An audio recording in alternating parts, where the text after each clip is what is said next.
We all love college football. But behind the scenes, there are forces working to destroy the game, namely money. P5 schools and conferences, as well as the college football playoff and ESPN, don't give a shit about fans. They've proven that time and time again. They are only interested in chasing paper. Now, this isn't going to be some altruistic approach to what makes college football great, where I harken back to the good old days of the wishbone offense and players not being compensated. Overall, things within the sport are good, okay. It's not great, it's imperfect, but I think issues such as name, image, and likeness can eventually be worked out. However, those aforementioned dark forces, P5 conferences, ESPN, college football playoff, etc., they've refused to allow that to happen without maximizing their own profits. If athletes are to be paid, this unscrupulous group has determined it's not going to come out of their own pocket. Instead of dipping into their own robust share, they're simply going to take away from G5 schools and possibly some of the lower end P5 programs as well. That is utterly ridiculous, just piss poor.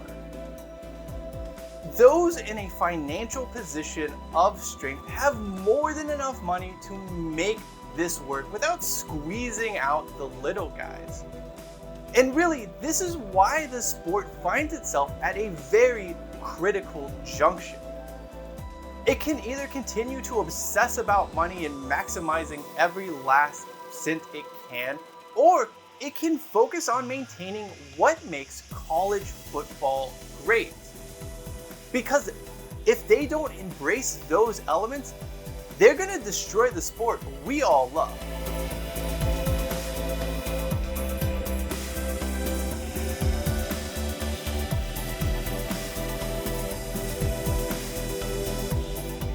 We need to ask ourselves first and foremost, what makes college football great on the surface? The words you almost always hear are things like pageantry, tradition, and atmosphere. And these are all true, but they're all surface level draws of college football. Marching band and tailgating are important elements, but they're also very minor. These are the cosmetics of college football that sort of make it different. These cosmetic features are notable to a certain extent. However, they only really matter if they directly involve your alma mater. People don't tune into Ohio State games because their band might do something savage. Although, if we're being honest for a second, the Ohio State band's stupid. But I digress. Nor do people stay up into the wee hours of the night to watch Hawaii play football because of its tradition and pageantry. That doesn't make any sense. So really, we need to find out what actually makes college football great, not these service level cosmetic things that we kind of like about the sport, but what is it about college football that actually, truly makes it great? If we're being totally and completely honest with ourselves, chaos and unpredictability are what make college football great. This chaos and unpredictability can come over the course of a 60-minute contest or throughout a 12-game season. Think about the Prayer Jordan Hare or Kansas nearly playing for a national championship in 2007. There was Joe Burrow's legendary season at LSU in 2019, the miracle at Michigan. The list goes on and on here, and all of these moments were made possible by chaos and unpredictability. These moments are only possible because of college football's lack of structure and uniformity. With 130 teams spanning across the United States, the sport's organized chaos is unlike anything else around, and that, my friends, is what makes college football great. This brings us to the need for a distinct experience vis-a-vis the NFL. Football is not football. Sure, the college and pro games are more or less the same. There are a few differences to rules, and the field obviously has differences with the hash marks, but the game is the game, right? The on-field product is it's similar enough. Off the field, the NFL and college games could not be more different. The former is extremely rigid. It's 32 teams and nothing is open to interpretation. The playoff field is set a certain way, player movement is structured, everything is just so highly regulated. This isn't a bad thing, and far from it. The NFL is the most popular sport in America because of regulation. The issue is that all attempts to duplicate the sport's success haven't worked. From the first version of the XFL to the second version of the XFL and undoubtedly the third iteration of the XFL, nothing has lasted.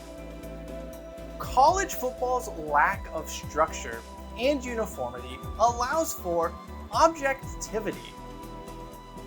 That is what makes it a distinct experience from the NFL. There's no real subjectivity in the sport.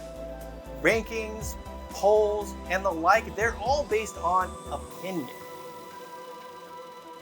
Reducing the number of teams eligible to qualify for the CFP will make the playoffs more in line with the pro game, and it'll take away college football's objectivity. It ruins the distinct experience. And if we're being truly honest with ourselves, no one wants a light version of the NFL. If we did, then the USFL would have made it, the AAF wouldn't have shut down after 5 weeks. Playing on Saturdays and pageantry and tradition is not going to save college football from extinction if it chooses to go down this route and pursue money over what makes the sport great. Perhaps the simplest way to understand what makes college football great is to compare it to travel. I know this is probably going to be a bit abstract for some, but bear with me because it makes a lot of sense. Namely, I want to compare college football and the difference between that and the pro game to traveling to a well-known destination versus those in lesser developed locales. Let's take, for instance, the difference between traveling to, say, London and Bangkok. Both are awesome places to visit. However, there is something inherently different about each one that makes them uniquely loved. Much like the National Football League, traveling to London offers comfort in its structure. You know exactly what you're getting into when you head to foggy old London town. Traversing the city is easy, the sights are all there, you kind of know what to expect, and the unknowns are kept to a minimum. On the other hand, Bangkok is the complete opposite. There is no structure. People are drawn to the organized chaos, similarly to what draws us all to college football. That unpredictability is what makes it special. I know this is maybe a little confusing or it's still a little abstract, so let's flesh out this comparison a little further. When you ask people why they like visiting Bangkok or Thailand in general, they almost always give you some, if I'm being honest, they give you some bullshit reason. It's always like, oh, I love the food of Thailand, or I love the culture, blah, blah, blah. That's not what people love about coming to Bangkok. It's not what they love about coming to Thailand. Just like when people say they are drawn to college football for the tradition or the pageantry, they're focused more on the surface level of the sport, and they aren't digging deeper to find what they actually truly enjoy about it. In reality, tourists are drawn to Bangkok by the complete package.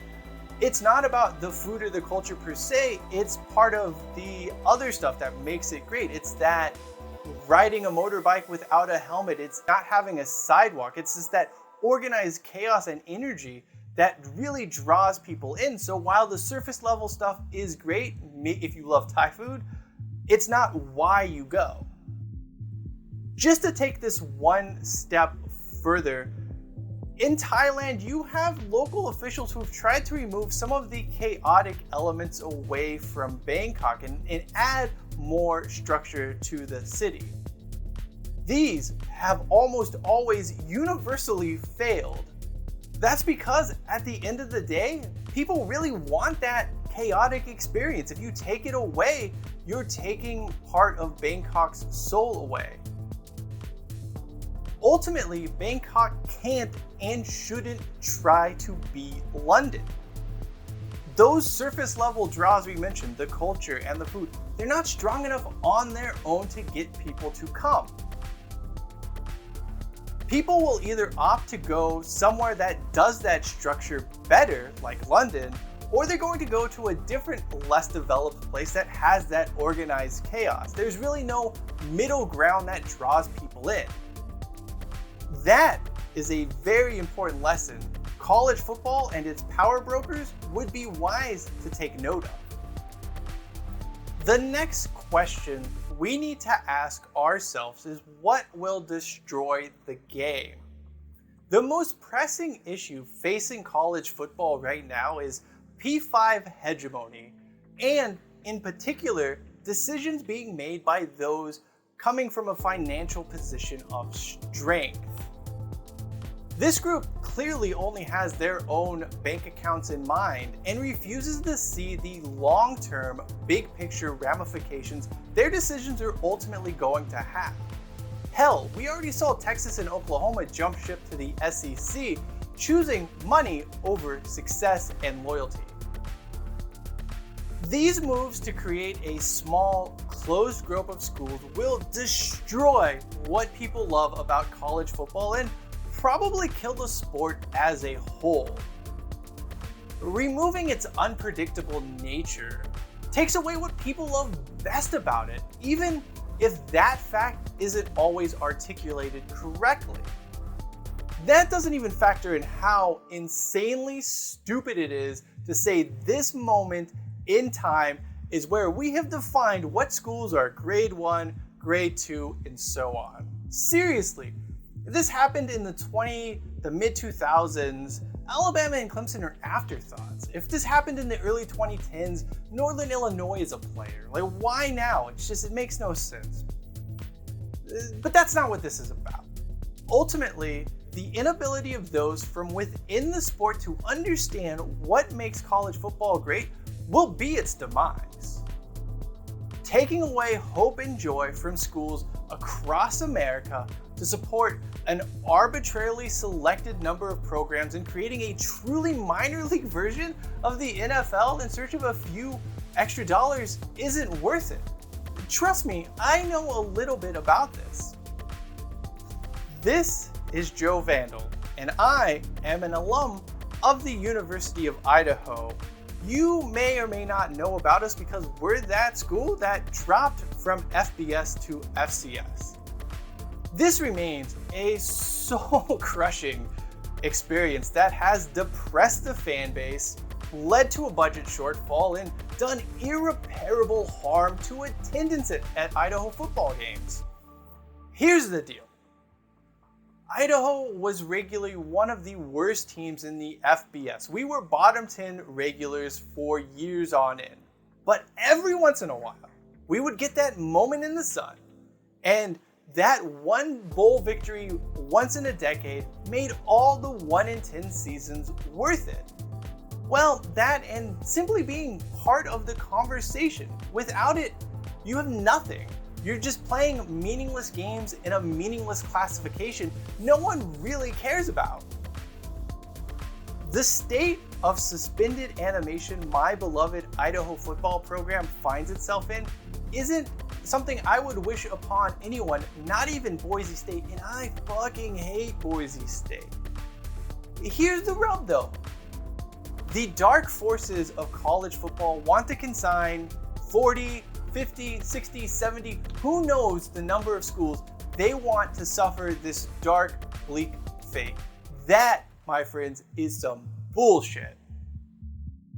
At the end of the day, money isn't what makes college football great. And if the game's power brokers are hell-bent on chasing every last cent they can squeeze out of TV companies and advertisers and whatever the hell, they might as well fold because nobody wants a junior version of the NFL. Look, I get it. Protecting unpredictability and controlled chaos isn't always palatable, especially in this day and age. But these are what make college football great. Failing to protect them will ruin the sport forever, and that is the worst possible outcome. That does it for me. I'm Cheyenne Hollis for the Touchback. Have your say in the comment section below. F in the chat for my beloved FCS University of Idaho Vandals. And until next time, be sure you hashtag take it out to the 25.